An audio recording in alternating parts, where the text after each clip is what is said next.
The Assembly will now hear an address by His Excellency Muhammad Yunus, Chief Advisor of the Interim Government of the People's Republic of Bangladesh. I request protocol to escort His Excellency and invite him to address the Assembly.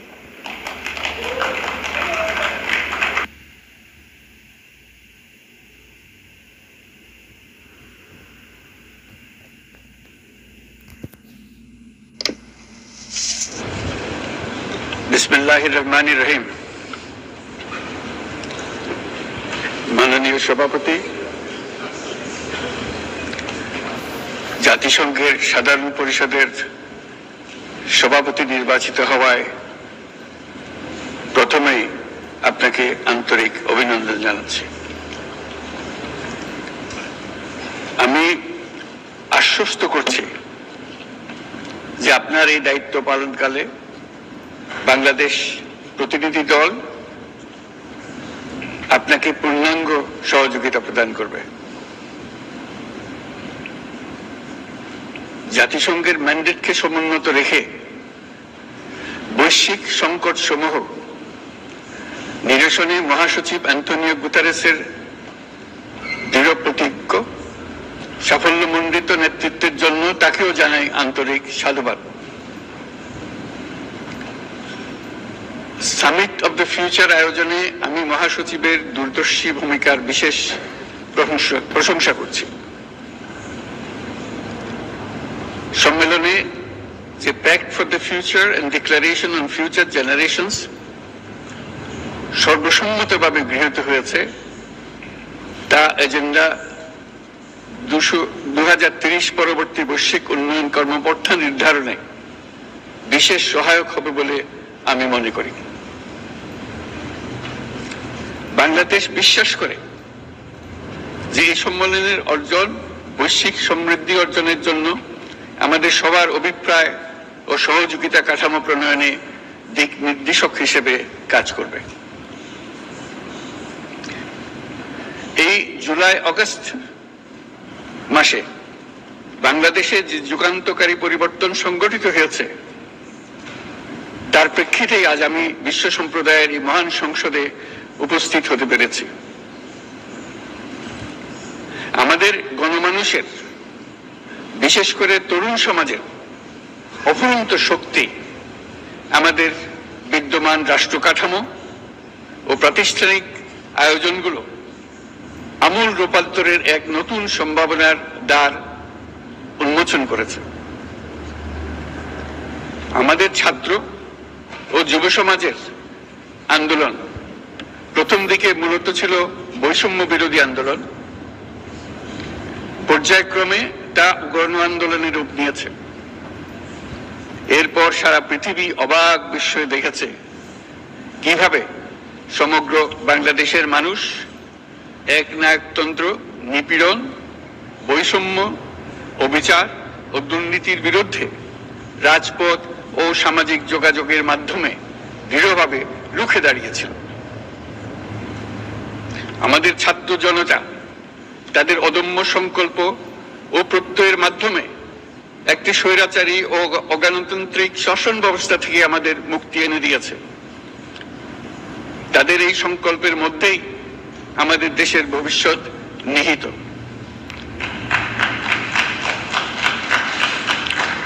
যা এই দেশকে বিশ্ব সম্প্রদায়ের মাঝে একটি দায়িত্বশীল জাতির মর্যাদায় উন্নত করবে বলে আমি বিশ্বাস করি। এই গণ আন্দোলন রাজনৈতিক অধিকার ও উন্নয়নের সুবিধা বঞ্চিত বাংলাদেশের আপামর জনসাধারণকে ঐক্যবদ্ধ করেছে। বাংলাদেশের মানুষ উন্নয়ন কর্মকাণ্ডকে অন্তর্ভুক্তিমূলক অংশীদারিত্ব রূপে দেখতে চেয়েছিল। আমাদের জনগণ একটা ন্যায্য, অন্তর্ভুক্তিমূলক ও কার্যকর গণতন্ত্রের জন্য লড়াই করেছে, যার জন্য আমাদের নতুন প্রজন্ম জীবন উৎসর্গ করেছে। আমাদের এই তরুণীরা যে প্রজ্ঞা, সাহস ও প্রত্যয় দেখিয়েছে তা আমাদের অভিভূত করেছে, সারা বিশ্ববাসীকে অভিভূত করেছে। বন্দুকের গুলি উপেক্ষা করে বুক পেতে দাঁড়িয়ে গিয়েছিল আমাদের এই তরুণরা। অবৈধ অবৈধ রাষ্ট্র ক্ষমতার বিরুদ্ধে প্রবলভাবে সোচ্চার হয়েছিল আমাদের তরুণ তরুণীরা, স্কুল পড়ুয়া কিশোর কিশোরীরা। তারা নিঃসঙ্গ চিত্তে উৎসর্গ করেছিল তাদের জীবন। শত শত মানুষ চিরতরে হারিয়েছে তাদের দৃষ্টিশক্তি। আমাদের মায়েরা, দিনমজুররা ও শহরের অগণিত মানুষ তাদের সন্তানদের কাঁধে কাঁধ মিলিয়ে নেমেছিল রাজপথে। তপ্ত রোদ, বৃষ্টি, মৃত্যু ভয়কে তোয়াক্কা না করে তারা সত্য ও ন্যায়সঙ্গত আকাঙ্ক্ষার বিরুদ্ধে দীর্ঘকালব্যাপী রাষ্ট্রযন্ত্রকে পরিচালনা করার অশুভ ষড়যন্ত্রকে পরাভূত করেছিল। জনগণের এই আন্দোলনে আমাদের জানা মতে প্রায় 800-এরও বেশি জীবন আমরা হারিয়েছি স্বৈরাচারী শক্তির হাতে। উদারনীতি, বহুত্ববাদ ও ধর্মনিরপেক্ষতার উপর মানুষের গভীর বিশ্বাস থেকেই বাংলাদেশ রাষ্ট্রের অভ্যুদয় হয়েছিল। 1971 সালে যে মূল্যবোধকে বুকে ধারণ করে আমাদের গণমানুষ যুদ্ধ করেছিল, সেই মূল্যবোধকে বহু বছর পরে আবার জেনারেশন জি, যে প্রজন্ম জি, নতুনভাবে আমাদেরকে দেখতে শিখিয়েছে। এরকমটি আমরা দেখেছিলাম 1952 সালের ভাষা আন্দোলনে, বাংলাকে মাতৃভাষা হিসেবে প্রতিষ্ঠার সময়। বাংলাদেশের এই অভ্যুত্থান আগামী দিনগুলোতে বিশ্বের বিভিন্ন প্রান্তে মানুষকে মুক্তি ও ন্যায় বিচারের পক্ষে দাঁড়াতে প্রেরণা যোগাবে। আমাদের মুক্তি ও গণতান্ত্রিক আকাঙ্ক্ষাকে বাস্তবে রূপ দিতে আমি তাই আজ বিশ্ব সম্প্রদায়কে আমাদের নতুন বাংলাদেশের সঙ্গে সম্পৃক্ত হবার উদাত্ত আহ্বান জানাচ্ছি। মাননীয় সভাপতি, যে রাষ্ট্র কাঠামো দুঃসহ হয়ে গেছে তার পুনর্গঠনের জন্য আমাদের তরুণরা, দেশের আপামর জনসাধারণ একমত হয়ে আমার এবং আমার উপদেষ্টা পরিষদের উপর আস্থা রেখে সরকার পরিচালনার এক মহান দায়িত্ব আমাদের উপর ন্যস্ত করেছে। এই দায়িত্ব গ্রহণের পর আমরা গভীর বিস্ময় ও হতাশার সঙ্গে মুখোমুখিভাবে দেখতে পাচ্ছি কিভাবে সর্বগ্রাসী দুর্নীতি একটি কার্যকর গণতান্ত্রিক ব্যবস্থাকে ধ্বংসস্তূপে পরিণত করেছে, কিভাবে রাষ্ট্রের মূল প্রতিষ্ঠানগুলোকে নির্মমভাবে দলীয়করণের আবর্তে বন্দী করে রাখা হয়েছিল, কিভাবে জনগণের অর্থকে লুটপাট করা হয়েছিল, কিভাবে একটি বিশেষ স্বার্থান্বেষী গোষ্ঠী সমস্ত ব্যবসা বাণিজ্যকে অন্যায়ভাবে নিজেদের হাতে কুক্ষিগত করে দেশের সম্পদ অবাধে বিদেশে পাচার করে দিয়েছে। এক কথায়, কিভাবে প্রত্যেকটি পর্যায়ে ন্যায়, নীতি ও নৈতিকতা অদৃশ্য হয়ে গিয়েছিল। এরকম এক অবস্থার দেশকে পুনর্গঠন এবং জনগণের কাঙ্ক্ষিত রাষ্ট্র ব্যবস্থা প্রতিষ্ঠিত করার জন্য আমাদের উপর দায়িত্ব প্রদান করা হয়েছে। অতীতের ভুলগুলোকে সংশোধন করে একটা প্রতিযোগিতামূলক ও শক্তিশালী অর্থনীতি এবং ন্যায়ভিত্তিক সমাজ ব্যবস্থা গড়ে তোলাই এই মুহূর্তে আমাদের মূল লক্ষ্য। বর্তমান পরিবর্তিত পরিস্থিতিতে সকল রাজনৈতিক দল এখন স্বাধীনভাবে তাদের মতামত প্রকাশ করতে পারছে। যে সব ব্যক্তি বা প্রতিষ্ঠান রাষ্ট্রীয় কাজ ও সিদ্ধান্ত গ্রহণ করার প্রক্রিয়ায় সম্পৃক্ত, তাদের প্রত্যেকের জবাবদিহিতা নিশ্চিত করাই আমাদের অগ্রাধিকার। আমরা মানুষের মৌলিক অধিকারকে সমুন্নত ও সুরক্ষিত রাখতে দৃঢ় প্রতিজ্ঞ। আমাদের দেশের মানুষ মুক্তভাবে কথা বলবে, ভয়ভীতি ছাড়া সমাবেশ করবে, তাদের পছন্দের ব্যক্তিকে ভোট দিয়ে নির্বাচিত করবে, এটাই জাতির আকাঙ্ক্ষা এবং এটাই আমাদের লক্ষ্য। বিচার বিভাগের স্বাধীনতা সংরক্ষণ ও সাইবার ডোমেইন সহ গণমাধ্যমের স্বাধীনতা সুসংহতকরণে আমরা প্রতিজ্ঞাবদ্ধ। আমাদের একজন কৃষক বা একজন শ্রমিকের সন্তানও যেন সমাজের সর্বোচ্চ শিখরে পৌঁছতে পারে, সেই লক্ষ্যে বিশালকার অবকাঠামো নির্মাণের বদলে স্বাস্থ্য ও শিক্ষা খাতে বরাদ্দ বৃদ্ধির আমরা গুরুত্ব আরোপ করছি।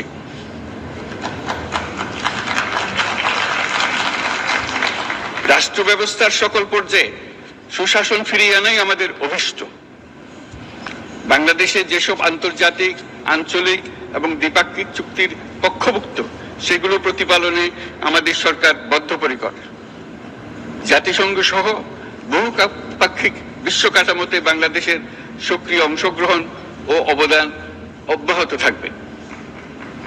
পারস্পরিক শ্রদ্ধাবোধ, মর্যাদা ও স্বার্থ রক্ষণের ভিত্তিতে বাংলাদেশ বিশ্বের সকল রাষ্ট্রের সাথে বন্ধুত্বপূর্ণ সম্পর্ক বজায় রাখবে। মাননীয় সভাপতি, গত 7 সপ্তাহের মধ্যে আমাদের সরকার বিভিন্ন গুরুত্বপূর্ণ পদক্ষেপ গ্রহণ করেছে। আমাদের অনুরোধে সাড়া দিয়ে জাতিসংঘের মানবাধিকার বিষয়ক হাই কমিশনার বাংলাদেশের গণ আন্দোলনকালে সংগঠিত মানবাধিকার লঙ্ঘনের বিষয়ে বিস্তৃত অনুসন্ধান এবং এইসব বিষয়ে ঘটনার পুনরাবৃত্তি রোধে পরামর্শ প্রদানের জন্য একটা ফ্যাক্ট ফাইন্ডিং কমিশন গঠন এবং তার কাজ শুরু করার জন্য দ্রুত বাংলাদেশে পাঠিয়ে দিয়েছে। আমি তাকে বাংলাদেশের পক্ষ থেকে অশেষ ধন্যবাদ জানাচ্ছি। দায়িত্বভার গ্রহণের 2 সপ্তাহের মধ্যে আমরা গুম প্রতিরোধে যে আন্তর্জাতিক কনভেনশন রয়েছে তাতে যোগদান করেছে।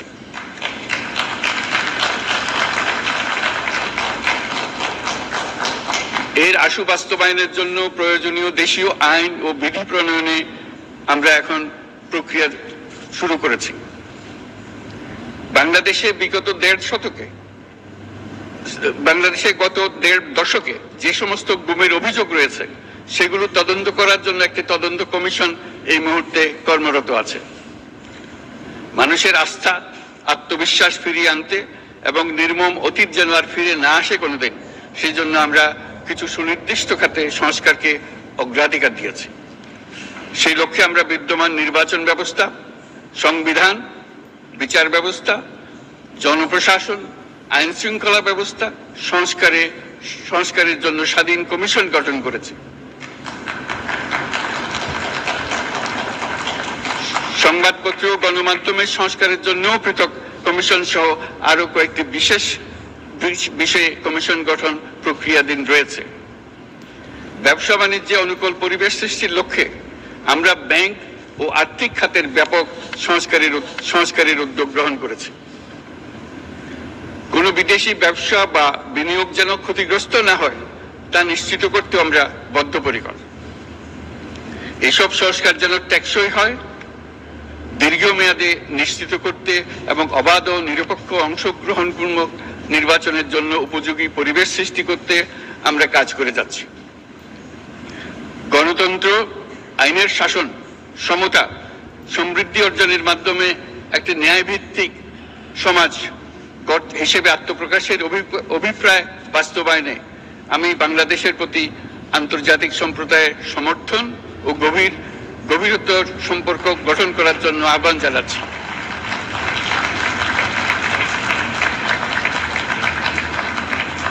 মাননীয় সভাপতি, বাংলাদেশ মনে করে যে শান্তি রক্ষা ও সংঘাত মোকাবেলা জনগণের সমৃদ্ধি নিশ্চিত করার মূল চালিকা শক্তি। সাম্প্রতিক বিপ্লবকালে আমাদের ইতিহাসের সবচেয়ে কঠিনতম সময়ে জনগণের মুক্তির আকাঙ্ক্ষা পূরণে তাদের পাশে দৃঢ়ভাবে দাঁড়িয়ে আমাদের সাহসী সশস্ত্র বাহিনী সমূহ আরো একবার শান্তির প্রতি তাদের অঙ্গীকার প্রমাণ করেছে।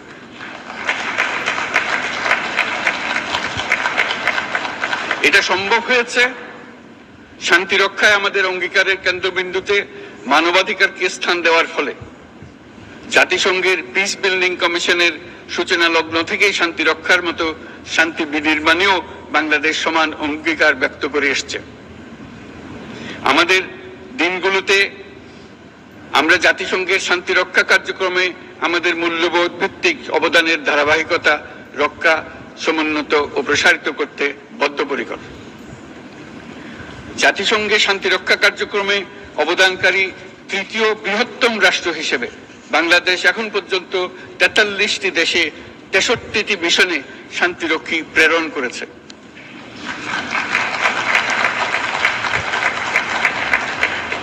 বসনিয়া থেকে শুরু করে কঙ্গো পর্যন্ত বিশ্বের বিভিন্ন প্রান্তে এসব মিশনে দায়িত্ব পালনকালে 168 জন বাংলাদেশি শান্তিরক্ষী নিজেদের জীবন বিসর্জন দিয়েছে। আমরা আশা করি যে কোনো অবস্থায় নানা প্রতিকূলতা সত্ত্বেও জাতিসংঘের ভবিষ্যৎ শান্তিরক্ষী কার্যক্রমগুলোতে বাংলাদেশের প্রতিরক্ষা বাহিনীর সদস্যরা একইভাবে অবদান রাখার সুযোগ পাবে।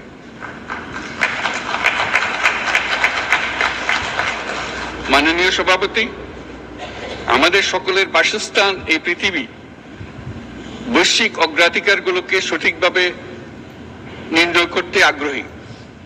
জলবায়ু পরিবর্তন আমাদের সকলের অস্তিত্বের প্রতি হুমকি স্বরূপ।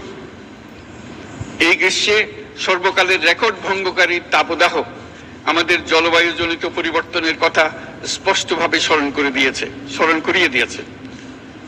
আমাদের যা প্রয়োজন তা হলো জলবায়ু সম্পর্কিত ন্যায় বিচার, যাতে করে দায়িত্বজ্ঞানহীন সিদ্ধান্ত, উদাসীন আচরণ কিংবা এর মাধ্যমে সাধিত ক্ষতির বিষয়ে যারা সংশ্লিষ্ট তাদের দায়বদ্ধ করা যায়।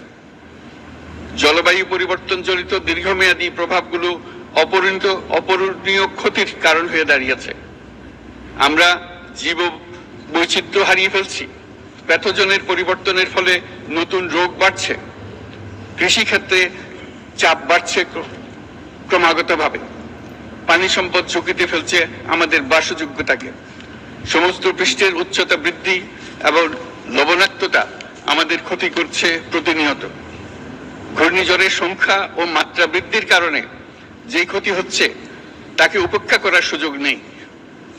ক্ষুদ্র কৃষক, প্রান্তিক পর্যায়ে জীবিকা অন্বেষণকারীরা জলবায়ু পরিবর্তন জনিত ঝুঁকির মুখোমুখি হচ্ছে সবচেয়ে বেশি। আমি আজ এই বিশ্ব সভায় যখন কথা বলছি তখন বাংলাদেশের পূর্বাঞ্চলে 50 লাখেরও অধিক মানুষ তাদের জীবদ্দশায় হওয়ার সবচেয়ে ভয়াবহ বন্যা মোকাবেলা করে যাচ্ছে। মহাসচিব গুতেরেস আমাদেরকে দেখিয়েছেন যে বিদ্যমান পরিক্রমা অব্যাহত থাকলে বিশ্বের গড় তাপমাত্রা 2.7 ডিগ্রি সেলসিয়াস বৃদ্ধির দিকে অগ্রসর হতে থাকবে। তাই বাংলাদেশের মতো জলবায়ু ঝুঁকিতে থাকা দেশগুলোতে অভিযোজনের জন্য ব্যাপক বিনিয়োগের আহ্বান জানাচ্ছি।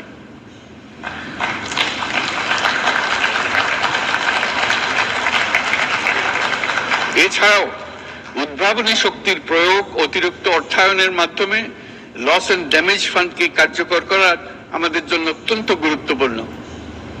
একইভাবে আমাদের প্রয়োজন প্রযুক্তির সহজলভ্যতা, সক্ষমতা বৃদ্ধি।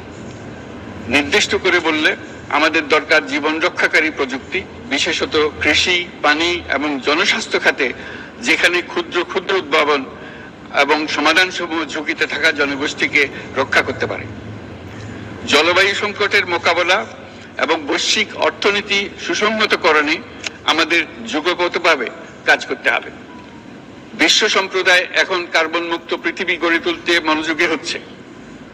বিশ্বের অধিকাংশ মানুষকে এই ধরনের পরিবর্তনের সুফলভোগী করতে হলে নেট জিরো পৃথিবীর দিকে আমাদেরকে অগ্রসর হতে হবে। বাংলাদেশের মতো দেশগুলোকে সাথে নিয়ে যেতে হবে। তা না হলে পারস্পরিক দায়িত্ববোধের মাধ্যমে পারস্পরিক সমৃদ্ধি অর্জনে আমাদের সার্বজনীন অঙ্গীকার পূরণে পিছিয়ে পড়ব আমরা। এই ক্ষেত্রে আমি বিশ্বাস করি সমগ্র বিশ্ব একসাথে 3-0 লক্ষ্য অর্জনের ধারণা বিবেচনা করে দেখতে পারে, যার মাধ্যমে আমরা শূন্য দারিদ্র্য, শূন্য বেকারত্ব এবং শূন্য নেট কার্বন নিঃসরণ অর্জন করতে পারি। যেখানে পৃথিবীর প্রতিটি তরুণ তরুণী চাকরি প্রার্থী না হয়ে বরং উদ্যোক্তা হিসেবে নিজেকে প্রতিষ্ঠিত করার সুযোগ পাবে। তারা যেন এই সম্পদের সীমাবদ্ধতা সত্ত্বেও নিজ নিজ সৃজনশীলতার বিকাশ করতে পারে, যেখানে একটি ব্যবসায়িক উদ্যোগ সামাজিক সুফল, অর্থনৈতিক মুনাফা এবং প্রকৃতির প্রতি দায়িত্বশীলতার মধ্যে একটি চমৎকার ভারসাম্য আনতে পারে, যেখানে সামাজিক ব্যবসার মাধ্যমে যে কোনো ব্যক্তি ভোগবাদী জীবনধারা থেকে উত্তরণ করে সামাজিক ও অর্থনৈতিক পরিবর্তনের সৃজনশীল শক্তি হিসেবে নিজেকে প্রতিষ্ঠিত করতে পারে।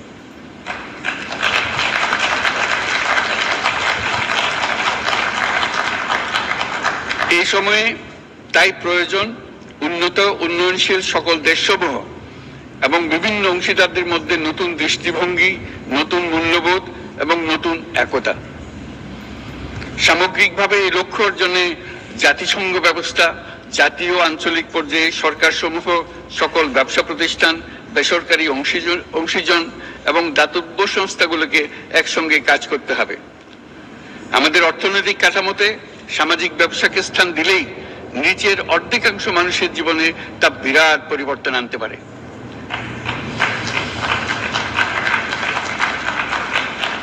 এই পদক্ষেপ একই সঙ্গে জলবায়ুর ধ্বংসাত্মক গতিকে সফলভাবে রোধ করতে পারে এবং বাজার ব্যবস্থার মাধ্যমেই এই মীমাংসা হতে পারে।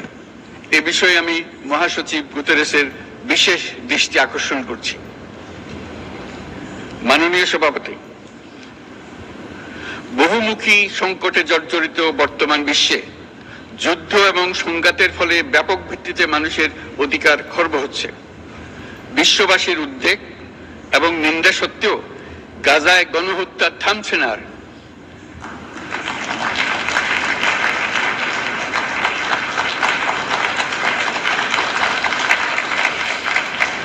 ফিলিস্তিনের মতো বিদ্যমান বাস্তবতা কেবল আরব কিংবা মুসলমানদের জন্যই উদ্বেগজনক নয়, বরং তা সমগ্র মানব জাতির জন্যই উদ্বেগের বিষয়।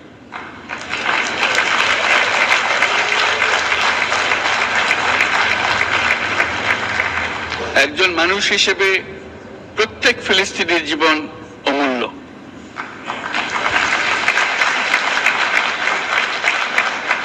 ফিলিস্তিনের জনগণের বিরুদ্ধে যে মানবতা বিরোধী অপরাধ হচ্ছে তার জন্য সংশ্লিষ্ট সকলকে দায়বদ্ধ করতে হবে।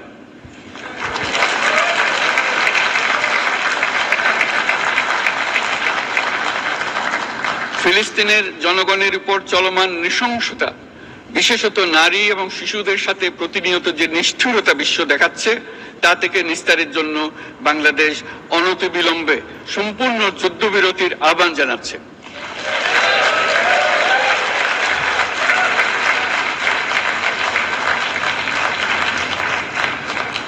দ্বিরাষ্ট্রভিত্তিক সমাধানেই মধ্যপ্রাচ্যে টেকসই শান্তি আনতে পারবে। তাই জাতিসংঘ সহ আন্তর্জাতিক সম্প্রদায়ের সকলকে এর বাস্তবায়নের জন্য এখনই উদ্যোগ নিতে আহ্বান জানাচ্ছি।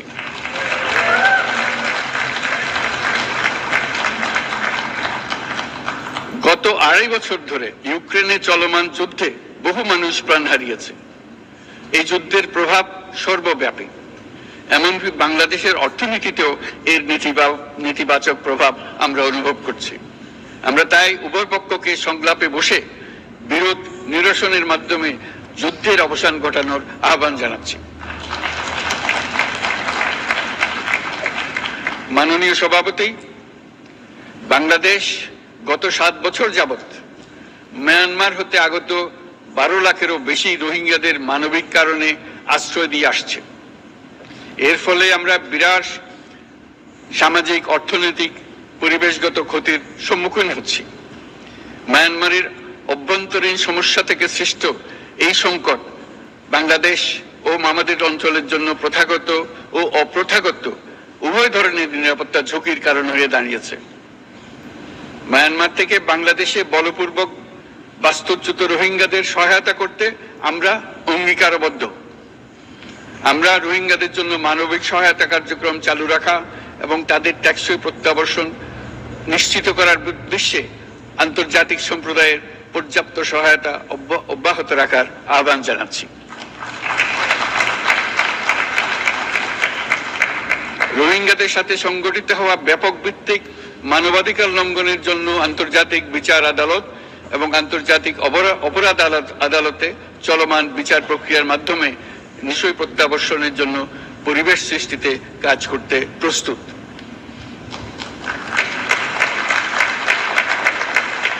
মাননীয় সভাপতি, রাজনৈতিক মুক্তি এবং সামাজিক অর্থনৈতিক জাগরণ ব্যতীত শান্তি ও নিরাপত্তা নিশ্চিতে সাফল্য অর্জন করা সম্ভব নয়। প্রায় 1 দশক পূর্বে বিশ্ব সম্প্রদায় সর্বসম্মতক্রমে এজেন্ডা 2030 প্রণয়ন করেছিল। আমরা সবাই আমাদের সামষ্টিক আকাঙ্ক্ষা ও বিশ্বাস অর্পণ করেছি এই সার্বজনীন টেকসই উন্নয়ন অভিষ্টগুলো অর্জনে। সার্বিকভাবে মাত্র 17% ও কম লক্ষ্যমাত্রা অর্জন হয়েছে। স্পষ্টতই এই ক্ষেত্রে অনেক উন্নয়নশীল রাষ্ট্র আরো পিছিয়ে আছে। উন্নয়নশীল দেশগুলোকে এসডিজি অর্থায়নের বছরে প্রায় 2.5 থেকে 4 ট্রিলিয়ন মার্কিন ডলারের সমান ঘাটতি মোকাবেলা করতে হচ্ছে। উন্নয়নশীল বিশ্বের ঋণের বোঝা, ক্ষয়িষ্ণু আর্থিক সক্ষমতা এবং জলবায়ু পরিবর্তনের ক্ষতিকর প্রভাবের কারণে বাংলাদেশের মতো দেশগুলিতে বেশি ঝুঁকিতে রয়েছে। আমরা আশা করি উন্নয়নের জন্য অর্থায়ন সংক্রান্ত চতুর্থ আন্তর্জাতিক সম্মেলনে এই ধরনের জটিল এবং কাঠামোগত সমস্যাগুলোর দিকে নজর দেওয়া হবে। বহুপাক্ষিক আর্থিক প্রতিষ্ঠানগুলোকে এমন অভিন্ন লক্ষ্যে নিয়ে যাওয়ার কাজ করতে হবে যাতে সকল রাষ্ট্র সমানভাবে সম্পদ ও সুযোগের ব্যবহার করতে পারে।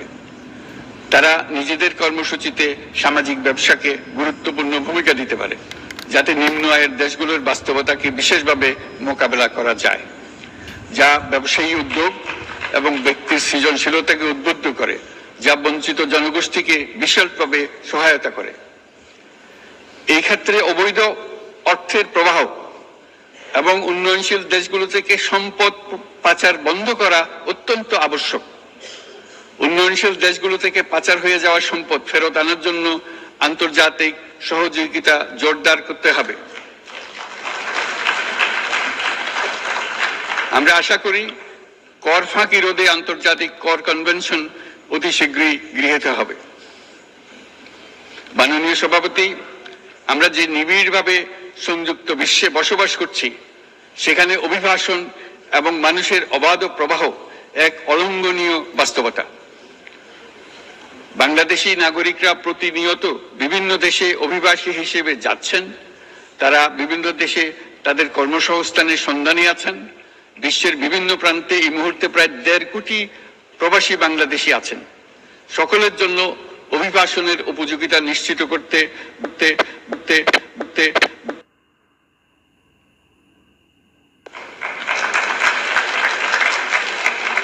আন্তর্জাতিক সম্প্রদায়কে অভিবাসীদের মানবাধিকার এবং তাদের প্রতি মানবিক আচরণ নিশ্চিত করতে হবে।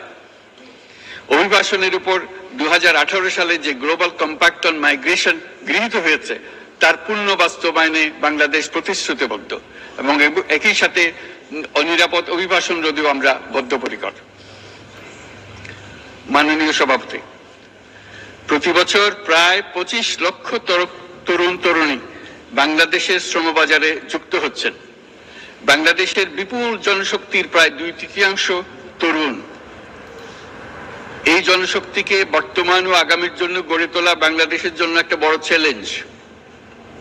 ক্রমপরিবর্তনশীল কর্মজগতে একজন তরুণকে প্রতিনিয়ত নতুন দক্ষতা অর্জন করতে হয়। এই কর্মপরিবেশের সাথে মানিয়ে নেওয়া শিখতে হয়। এই জন্য বাংলাদেশ যখন মধ্যম আয়ের দেশ হিসেবে উন্নতি হচ্ছে, তখন আমরা শিক্ষা এবং প্রযুক্তিগত সহায়তা লাভের উপর বিশেষ জোর দিচ্ছি। এবার কৃত্রিম বুদ্ধিমত্তার বিষয়ে আসি। কৃত্রিম বুদ্ধিমত্তার অভাবনীয় বিকাশ এবং এর বহুমাত্রিক প্রয়োগে বাংলাদেশ বিশেষভাবে আগ্রহী। আমাদের তরুণ সমাজ জেনারেটিভ আর্টিফিশিয়াল ইন্টেলিজেন্সের সম্ভাবনা নিয়ে উচ্ছ্বসিত। একজন বিশ্ব নাগরিক হিসেবে তারাও চায় নতুন পৃথিবীতে নিয়োজিত হতে, কর্মক্ষম হিসেবে নিজেকে গড়ে তুলতে। বাংলাদেশের মতো বৃহৎ তরুণ জনগোষ্ঠীর দেশ যাতে কৃত্রিম বুদ্ধিমত্তার প্রয়োগজনিত অর্জিত সুফল থেকে পিছিয়ে না পড়ে, বিশ্ব সম্প্রদায়কে তা নিশ্চিত করতে হবে। একই সঙ্গে নিশ্চিত করতে হবে যেন কৃত্রিম বুদ্ধিমত্তার কারণে কর্মক্ষেত্রে মানুষের চাহিদা ক্রমাগতভাবে সংকুচিত হয়ে না যায়। এই প্রসঙ্গে আমি উল্লেখ করি যে আমরা ভিন্ন একটা ইন্টেলিজেন্স, অটোনোমাস ইন্টেলিজেন্স, অর্থাৎ যে কৃত্রিম বুদ্ধিমত্তা নিজেই নিজের কৃত্রিম বুদ্ধিমত্তাকে সম্প্রসারিত করতে পারে মানুষের কোনো হস্তক্ষেপ ছাড়াই, তার ব্যাপারে আমরা বৈজ্ঞানিকদের দৃষ্টি আকর্ষণ করতে চাই। তারা যেন এই ক্ষেত্রে অগ্রসর হওয়ার আগে মানুষের উপরের প্রভাব সম্বন্ধে নিশ্চিত হয়ে অগ্রসর হন। আমাদের ধারণা অটোনোমাস ইন্টেলিজেন্স মানুষের অস্তিত্বকে বিপন্ন করে তুলতে পারে, কাজে এই ব্যাপারে আমাদের সম্পূর্ণ সজাগ থাকতে হবে। মাননীয় সভাপতি, আমাদের আসলে দরকার নতুন ধরনের সহযোগিতা কাঠামো, যেখানে বৈশ্বিক ব্যবসা ও জ্ঞানের অধিকারী গোষ্ঠী মানুষের চাহিদাগুলোকে যথাযথভাবে অনুধাবন করবে। আন্তর্জাতিক সহযোগিতার মাধ্যমে উন্নয়নশীল দেশগুলোর জন্য এমন একটি রূপান্তরকারী ব্যবস্থা তৈরি করতে হবে যা কর্মসংস্থান, আর্থসামাজিক প্রতিকূলতা বা জীবিকার জন্য যুৎসয় সমাধান নিশ্চিত করবে। মাননীয় সভাপতি, আমাদের প্রচেষ্টা, সক্ষমতা এবং সম্পদ একত্রীকরণের মাধ্যমে সকলের সামর্থ্য, উদ্ভাবনী শক্তি এবং সমৃদ্ধিকে কাজে লাগাতে হবে। আর্থসামাজিক উন্নয়ন এবং জলবায়ু সহনশীলতা নিয়ে আমরা প্রতিনিয়ত যে প্রতিকূলতার সম্মুখীন হচ্ছি, সম্মিলিত উদ্যোগের মাধ্যমে তার মোকাবেলা করতে হবে। বৈশ্বিক দক্ষিণের দেশগুলোকে অনন্য অর্থনৈতিক এবং সামাজিক প্রেক্ষাপটে দক্ষিণ দক্ষিণ এবং ত্রিভুজীয় সহযোগিতা এই ক্ষেত্রে বিশেষভাবে সহায়ক হতে পারে বলে আমি মনে করি। বৈশ্বিক দক্ষিণের আওয়াজকে বিশ্বব্যাপী জোরালোভাবে তুলে ধরার জন্য প্রয়োজন সম্মিলিত উদ্যোগ। সেজন্য বৈশ্বিক এজেন্ডা প্রণয়ন ও বাস্তবায়ন নিশ্চিত করতে বৈশ্বিক দক্ষিণের দেশগুলোর মতামতকে যথাযথ গুরুত্বের সাথে বিবেচনা করতে হবে।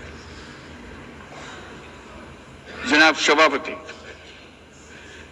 কোভিড অতিমারির অভিজ্ঞতায় আমরা দেখেছি জনস্বাস্থ্যে ব্যাপক বিনিয়োগ কতটা গুরুত্বপূর্ণ হতে পারে।